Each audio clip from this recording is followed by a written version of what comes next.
La palabra con nosotras, con nosotros. Una reflexión de la palabra cotidiana en diálogo con el acontecer de la comunidad universitaria.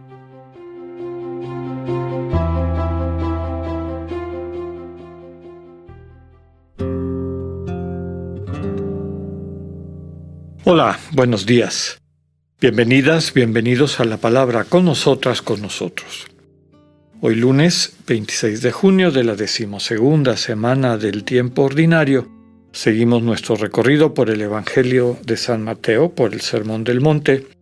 Ya en el capítulo 7 está cerrando toda esta propuesta de una nueva ley a través del nuevo Moisés, desde la presentación de Mateo, que es el Señor Jesús. Vamos a ver una serie de dichos que seguramente recuperó Mateo en la redacción del Evangelio, tomado de aquel texto de dichos del Señor Jesús, o colección, una antología de dichos, que los especialistas en la Biblia denominan como documento Q, del alemán Quelle, que se escribe con Q al inicio, y que significa fuente. Es muy probable que este documento, con una colección de dichos del Señor Jesús, lo conocieran tanto Mateo como Lucas y utilizaron esos dichos en distintos espacios de sus evangelios, pues para llevar adelante su propia presentación catequética. Esta colección de dichos que nos van a acompañar los primeros días de esta semana nos presentan algunas recomendaciones específicas, ¿no? El final del Sermón del Monte, a través de algunas reflexiones de cómo esta ética nueva, la ética del reino, se puede llevar a cabo. Hoy vamos a leer de este capítulo 7 los primeros versículos del 1 al 5. En aquel tiempo Jesús dijo a sus discípulos: «No juzguen y no serán juzgados, porque así como juzguen, los juzgarán, y con la medida que midan, los medirán. ¿Por qué miras la paja en el ojo de tu hermano y no te das cuenta de la viga que tienes en el tuyo? ¿Con qué cara le dices a tu hermano: déjame quitarte la paja que llevas en el ojo, cuando tú llevas una viga en el tuyo? Hipócrita, sácate primero la viga que tienes en el ojo, y luego podrás ver bien para sacarle a tu hermano la paja que lleva en el suyo». Palabra del Señor. De este texto podemos sacar varias enseñanzas. La más obvia es invitar a que no demos este paso que normalmente damos con facilidad, de querer juzgar a las demás personas, y normalmente las juzgamos con mucha más dureza con que nos juzgamos a nosotras, a nosotros mismos. Entonces, en primer término es eso: respetar al hermano o a la hermana, no tener esta actitud de quererlos someter a un juicio al cual no nos ponemos nosotros mismos.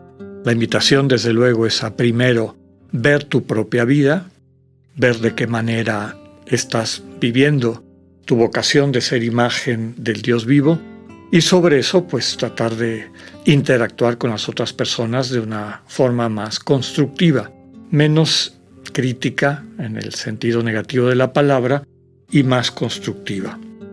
Ya en la época del Señor Jesús se manejaba esto en los ambientes rabínicos, la invitación a no tener una actitud dura de juicio, porque tarde o temprano eso se iba a revertir contra la persona que aplicara ese tipo de juicio.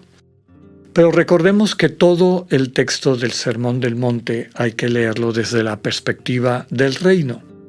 Ya lo veíamos desde el inicio al hablar de las bienaventuranzas, que es como el preámbulo y el marco de referencia de todo lo que vendrá después.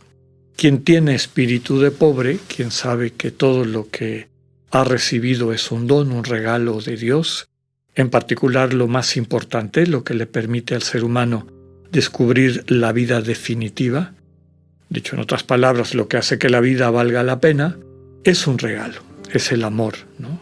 El amor no se puede comprar, el amor no se puede ganar a través de méritos, el amor es siempre un don, el amor verdadero. Es en ese contexto de quien se sabe pobre de espíritu y que desde esa convicción, desde haber constatado por un lado su pobreza y por otro lado su riqueza, porque si bien todo es un don, se sabe, se vive destinatario de ese don. No es que esté en el futuro o que Dios lo haya puesto entre paréntesis o en cuestión, ya está recibiendo ese don, ya se siente, se vive amada o amado de este Padre cuya naturaleza es entregarse a sí mismo, ¿no? Entonces, quien vive así reconoce su pobreza, esta pobreza de espíritu que no es una limitación, sino es una capacitación para descubrir lo más digno, profundo del ser humano y desde ahí retomar las relaciones interpersonales. Entonces, quien se descubre ya sostenido por ese amor, trabaja, lucha por la paz, por la justicia, por los valores del Evangelio y asume las consecuencias que esto pueda traer, ¿no? Entonces, en las relaciones con las demás personas, sobre todo cuando entramos en contacto con situaciones que contradicen los valores del Evangelio, y en otras ocasiones he compartido con ustedes que desde la perspectiva cristiana nunca podemos juzgar las intenciones de las personas con las que estamos. No conocemos su conciencia, no conocemos su historia, no tenemos todos los datos que nos permitan entender por qué han llegado a tomar las decisiones que están tomando, inclusive las violentas, destructivas, en fin. Tristemente estamos rodeados de multiplicidad de ejemplos de lo que eso significa.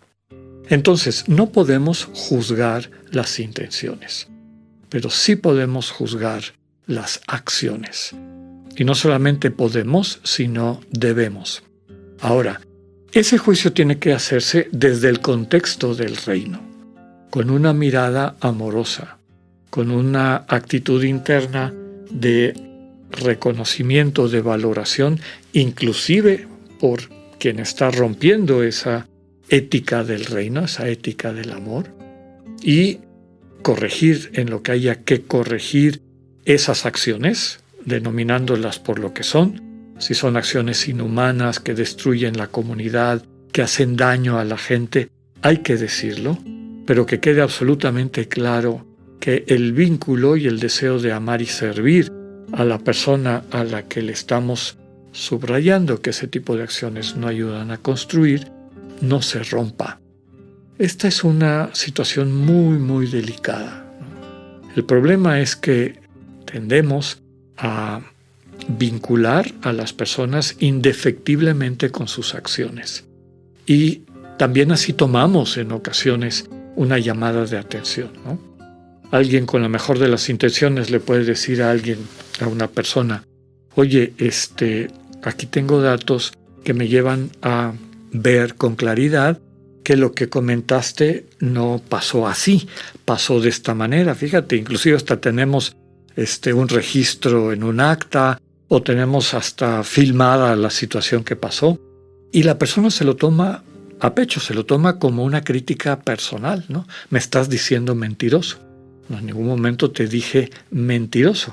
Mentiroso ya significa que a ti te estoy adjudicando un elemento que prácticamente no tendría redención. Lo que estoy diciendo es que esta acción se aparta de la verdad, o este dicho se aparta de la verdad.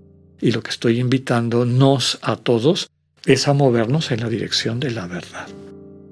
No podemos acompañarnos mutuamente fuera de este contexto del amor construido en el reino, en esa relación interpersonal con Dios. Eso nos puede llevar a hacer la corrección fraterna de la que se habla tanto en toda la historia de la fe cristiana.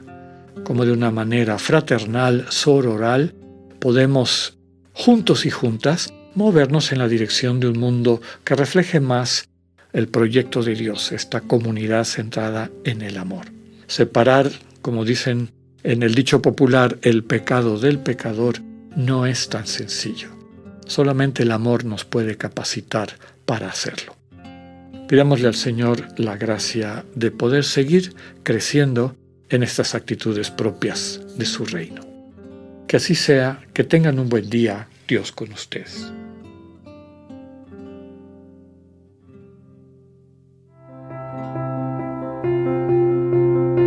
Acabamos de escuchar el mensaje del Padre Alexander Satirka. Escúchalo de lunes a viernes a las 8:45 de la mañana por radioiberoleon.com, a través de nuestra app gratuita para iOS y Android o por Spotify. Esta es una producción de Radio Ibero León en colaboración con el ITESO, Universidad Jesuita de Guadalajara.